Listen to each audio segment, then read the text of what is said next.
this weekend, the Atlantic Showdown, so the meeting of the North American, of the South American, and of the European contenders champions, as well as the runner-ups in some cases, and the runner-ups in NA's case, concluded in Krefeld, Germany, and I was fortunate enough to attend the event, and I thought I'd share some of the impressions I got from the event, the sort of vibe that it communicated to me, the potential that this kind of tournament has for the future, and sort of tell you that it was a very good sort of compromise between a relaxed atmosphere and a professionally run tournament that also might be a structure that could make Tier 2 more enticing. Now, I attended the first Takeover event and the second Takeover event already in Krefeld, Germany, and I will say back then, especially the first Takeover was a very laid-back tournament. I remember walking into the venue, and it is in a gaming bar. There's sort of spacious. I think overall we fit on last weekend we fit about 250 people in. I think that was the number I heard. You could watch in the bar. Back in Takeover 1, they had these couches everywhere, and there was multiple screens, and you were really lounging. You could even also go into the cinema, and it was a very relaxed atmosphere. I remember even having to take my shoes off for this and just walking around in like socks or whatever. During Takeover 2, it was already a little bit more professionalized, I would say. Certain things were kept an eye on, and then now, and I have to say, consider the Atlantic Showdown, as you can see in the video title, I consider this the Atlantic Takeover, a very nice marriage between these two formats, where, of course, Blizzard had to put their professional spin on the event in order for it to be becoming of an event of that importance, relative importance, most definitely in light of the contenders, champions going there, and certainly they deserve a competitive tournament, right? So the first thing I have to say was I felt like they, in comparison to Takeover 2, a lot of things were done much more professionally. And it isn't that Takeover 2 should have done this, it is just something that was very necessary. So the first thing that I encountered was just security, which is, I think, absolutely a staple at esports events, that you have full security, bag searches, all that, and should also happen for the security of the players. It's an absolute must-have in esports events, so kudos for having that. They stayed the entire time the tournament ran, as far as I could see, as far as I've attended, so no problems from me there. Also very nice people that they hired. I will also say that they really sort of dressed up the venue, so they had these banners everywhere, like these printouts that were like, I don't know what the technical term would be, but they have these panels in the bar, and usually they're Take TV, labeled. But Take TV also specializes in white labeling events. So then the contenders teams, for instance, had their banners on all the walls or the little panels everywhere, and that was very sweet to see that they put so much attention to those details. They removed most of the couches in order to make more room for seats, which was, in the end, especially on Saturday, very much required, as every seat was taken. I think it wasn't absolutely packed that you couldn't breathe anymore, but most definitely all seats were taken and people had to stand. There's also a little cinema where you could watch that somehow wasn't that well known and was not always filled to the brim, but also a sort of nice environment, nice change up to watch the games in that. I will also say an interesting thing. I remember hearing some criticism from Takeover 2 that, for instance, alcoholic beverages were shown on an American broadcast, which, of course, especially with people under 21 appearing, is against the US law. I'm not sure if there's of course, no legality problem of showing beer in a bar, but it was more of an image thing. This time around, they labeled all the drinks, everything there. Also, kudos to the staff for making this all happen, because this is another effort that they had to make in order to, sort of make all of these logistical things work. So you had the impression that, yes, this is still the Take TV gaming bar, but overall, this is also run by Blizzard. Their labels are on all this. They had a quality assurance of this, and it worked out all in that. The Blizzard stuff made sure that games were going smoothly. Of course, there are some technical difficulties. I was told, for instance, that the stream wasn't running on the first day, was a little choppy. I talked to the guys there, literally nothing they could do. It was a provider thing, and also they definitely do their due diligence because they have multiple connections there. So sometimes esports is like that. It didn't have impact on the bar's terminals, as we always get the observer feed directly, I think. So in the bar, we never had those issues. I mean, the booths lost power like twice, which wasn't big of a problem. And overall, from the professional side of things, I didn't have anything to bemoan other than a short couple of points I will mention in the end. I will also say that just so as we finish up the professionalization of the Takeover event, if you want, I will also say we kept some of the atmosphere from these Takeover events. So the couch was kept, which, in my opinion, sort of sets up and frames the entire broadcast in some sense, right? It's a sort of playful thing that invites players, invites coaches, invites managers to share their experiences with it. And in my opinion, is, especially for Tier 2, a huge asset. And this is where I'll make my point about the niche that Tier 2 could fulfill. Now, of course, in a professionalized league that aspires to be in of international standards, especially American sports, and I'm talking about the Overwatch League here, there are certain things that you likely wouldn't be able to do on broadcast because you want to have a very professional, sort of like elevated experience of these players. They shouldn't necessarily, you shouldn't find out about their cereal or whatever. That this is sort of like the level above that, where the games feel heroic and you set them up in that way. Now for Tier 2, I think it is a very nice change of pace to sort of use that kind of familiarity, sort of that almost like that streaming formula where you show more of the personality of these Tier 2 players. And that is good for certain reasons that are entwined with the challenges that Tier 2 players face. Now, for one, it is hard to get your name out there. With an appearance on one of those couches, theoretically, and I will say, I think we could have expanded some of the couch action. We could have had more players, but certainly a lot of people were introduced to, for instance, Fanny Astro, who was very good on it. Parents is one thing. I would like to see the highlight on the players, and then maybe secondarily as the coaches. Not saying that that segment with I believe it was Sugar Free's dad wasn't funny. Definitely was. Definitely wouldn't cut it either. Just saying that overall, I think getting players on these couches logistically adds a lot of that for the players' opportunities in the future. So for one, it was the first LAN event for many of these people. Now it hasn't like a huge stage feel that you might have, for instance, if someone rents out an arena for you to play on and you're on stage. Or if someone is in an exhibition hall and you're playing at Gamescom in front of thousands of people.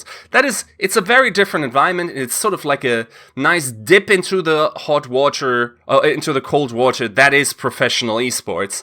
And I think in that way, events like Takeover, the Atlantic Showdown, of course, and you see that I perceive it to be the third Takeover in some senses.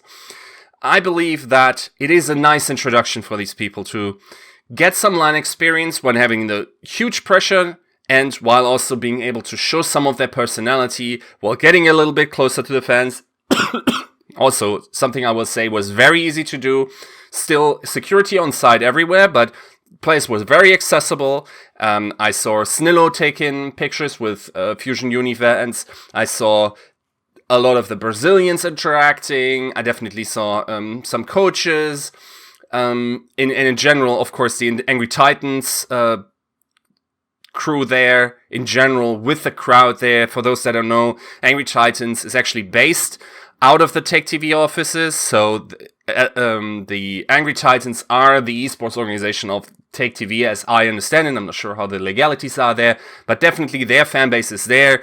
You could definitely hear it, and their fan support was definitely a given. So they also had interaction with fans, had a chance to build a fan base that way, and it felt very familiar, much more easygoing, much more easy for these players to be introduced into what is pro-life, while we are having issues with that stepping stone, don't we? In professional sports, we of course have the gradual professionalization from the little leagues into professional sports, and when someone arrives at one of the higher leagues of the NBA, NFL, even in the Bundesliga, or soccer leagues in general, they have played some of the big cup games. They've felt the pressure, they've talked to journalists most definitely, they've interacted with fans, all that is there. Excuse me, isn't necessarily the case in esports. With events like these, it's extremely well received. Definitely fans were made that day just from players interacting with a crowd that possibly wasn't all familiar with all the players there. And experience, crucially, was made for these players. Because I would say, and this is a pattern that I haven't seen discussed enough, if you look at the top placings, especially in Envy and Funi's case, these guys had extensive experience in LAN situations, right? So definitely the Funi crowd, with all their four of their players come from Apex, haven't played in front of in a LAN environment, haven't played in front of a crowd. Then Snillo coming from Overwatch League, and who am I missing? Karkar. Okay, he was the only rookie on that team. And in Envy's case, a lot of them were veterans. Fire, Jaru, Sharp are like staple names for Overwatch in the West that have also participated in a bunch of LAN tournaments. So it wasn't as surprising there, right? So in overall, we can say that LAN experience is very valuable, especially not just in order to get your name out there, but also to grow as a person and as a player. So in that regard, it was also a success. I'm sure that certain players will come away from this and will be much more prepared for oncoming scenarios where they have to play in these bigger leagues once they get recruited to possibly the Overwatch League, of course. I will also say they did nice little things for the fans. So they had cardboards everywhere with like a lot of pens, so fans could be creative with their with the cardboard cutouts and placards, or whatever you want to call them in English, and that added a little bit of flair. I think that they do that in Apex as well. Always some of the culture being transferred, some funny memes for the broadcast as well. I will say that the casting couch in general, getting people in, was certainly also, I would have liked for that to be expanded. It was, once again, very interesting to see how cast is cast. And I would say, for instance, and this is sort of like a side point, I wrote an article on Uber when he casted Takeover 2, and I was able to witness him in person and how he, almost as a drama actor, gesticulates and really lives the experience of the gameplay that he's casting, which directly transports into his speech.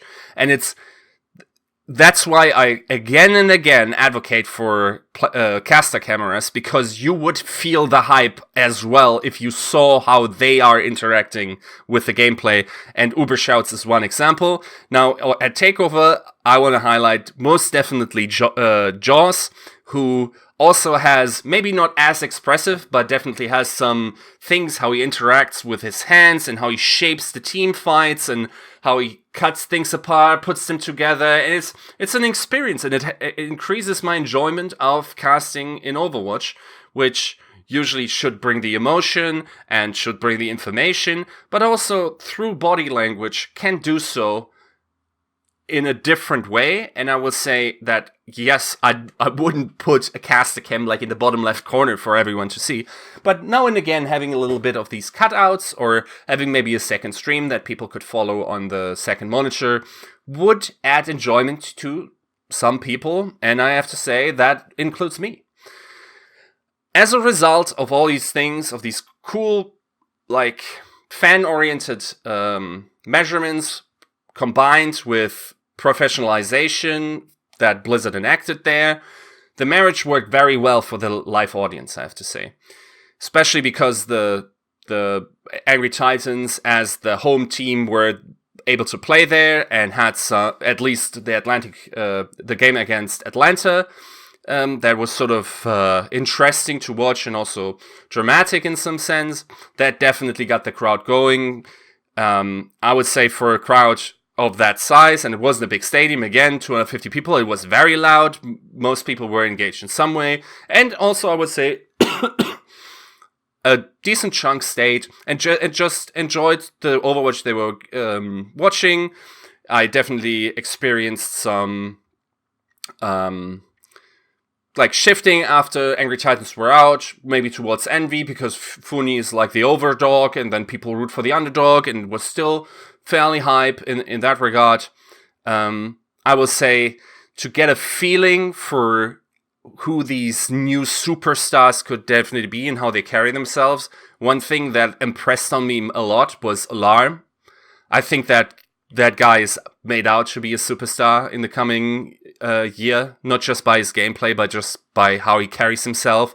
This certain suave, like, careless, cool attitude that he brings while going to the booth is something that you usually don't see in, like, absolutely top performing esports players.